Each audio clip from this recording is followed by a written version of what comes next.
Hello, everyone. Today, English Story Gain brings you an exciting story. Stay until the end so you don't miss any special details. Let's get started. I was sad. I was strong and I was clever and I had a good job and I loved my husband and my children loved me, but I was sad. I thought I was happy. I must be happy, I thought. Because sad people don't wake up and kiss their husbands on the cheek. Sad people don't bake fresh bread and bring toast to their children in bed. Sad people don't go for a run and have an ice-cold shower before work. I wasn't happy, of course. Happy people don't pick at their cheeks until they go red. Happy people don't say, "I'm not hungry," and watch their kids eat supper. Happy people don't read books until 4 a.m. and then have nightmares. But life continued. I counted the days: Monday, Tuesday, Wednesday. I counted the months: April, May, June, July. I counted the years. Of course, there was no end. I didn't want an end. I was afraid of an end. When my husband said, "When the kids grow up and leave home," I felt as cold as ice and I wanted to say, no. Then, one day, I opened the freezer door. It was a hot summer's day. I was getting ice cream for the kids, gooseberry ice cream that I had made. But when I opened the freezer door, I did not see frozen carrots and gooseberry ice cream. I saw my kitchen. The freezer was like a mirror, but inside the freezer the kitchen was empty. I could not see myself in that kitchen. I could not see myself in that world. "Mom," called my daughter from outside. I froze. I loved my children.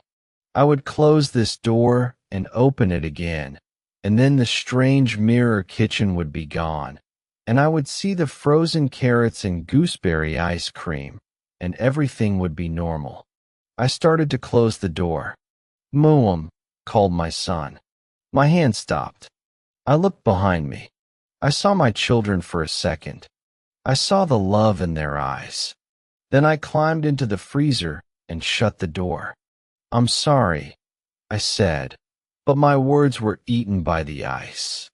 In the first year, I thought a lot about going back. I opened and closed the freezer again and again, but I always saw the same things: frozen carrots and chocolate ice cream. I tried emptying the freezer, taking everything out. That didn't work. I tried making gooseberry ice cream and putting the frozen carrots exactly where they had been before. That didn't work. I tried opening the freezer door at midnight when I couldn't sleep. That didn't work. By the second year, I had stopped trying. I lived my new life and tried not to think about the old one. Was I happier here? Not really. But I was alone. I did not know why this mirror world was different, why I had no husband or children here. But that was how it was. I was alone, and when you're alone, you can be sad. Nobody says, "Mummy, why are you picking at your cheek?" Nobody says, "Did you have that nightmare again, love?" So for 5 years I fell alone. I fell into alcohol and partying and ice cream. Cheap ice cream from the shop. I did my work badly. I was often late. Finally, I lost my job. So I took a job in a bar. I started smoking. It felt good to be bad. But in year 5, I almost died. I drank too much and went walking in the forest. I fell off a cliff and broke my leg. If someone hadn't come and found me, I would have died. And that was when I learned the truth. I did not want to die. There, at the bottom of the cliff, lying with a broken leg, I learned this. I did not want to die. There, at the bottom of the cliff, lying with a broken leg. And it hurt a lot. Believe me, it hurts like nothing else. There, I learned that I did not want to die. After that, it was 5 years of climbing. I worked hard to make my leg better. I joined AA, went to meetings every week. I started going to the gym. I sobered up, and I met a man at my gym. He made me think of my old husband. My old husband. I had lived in this world for so long. Sometimes I thought the other world was a nightmare and was the real one. But then I remembered my old husband and my old kids. The man from the gym was a bit like my old husband, but his hair was shorter. Actually, he had lost most of it. He was also sober.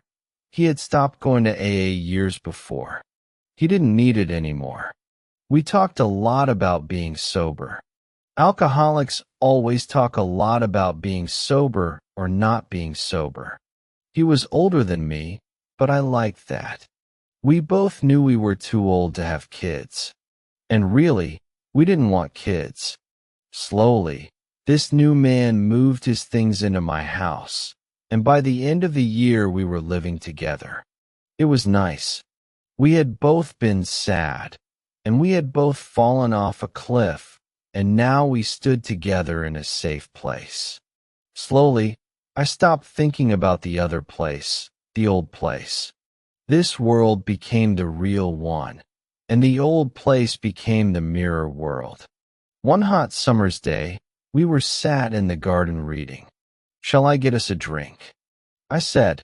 "Please," he said, "with lots of ice." So I went into the kitchen and opened the freezer door. You know what happens next. For a moment, I didn't know what I was looking at. They had changed the kitchen.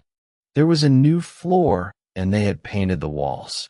But I saw that old clock and realized it was my kitchen, my old kitchen. And then I saw them. My children were almost adults now. My son was sat at the table with a cup of tea, writing something. Preparing for an exam? My daughter was playing on her phone. My heart thudded as I waited to see my husband. Was he there? Was he alive? "Hello," I said. Then hello? Hello. But they couldn't see me or hear me. My daughter said something, and then I saw my husband. He was making drinks. He came to the freezer to get ice, and now he was standing right in front of me. I could see how much he had changed in 10 years. Every new line on his face, every gray hair. He was so close I could kiss him. "Love, what are you shouting about? It sounds like fun." I froze. Behind me, my new husband called. In front of me, my old husband took ice out of the freezer, stood up, held his back, and said, "Oof, I'm getting old." I couldn't hear, but I knew what he was saying. He had been saying that for about 20 years. A wall of ice stood between the new me and the old me. In a moment, the door would close and it might never open again. I had to choose between me and me. But really, I had to choose between him and them. I had to weigh the pain I had caused my old family against the pain I would cause my new husband. My old family had felt that pain already. They had made new lives. But the pain might be too much for my new man. It might kill him. What do you think I did?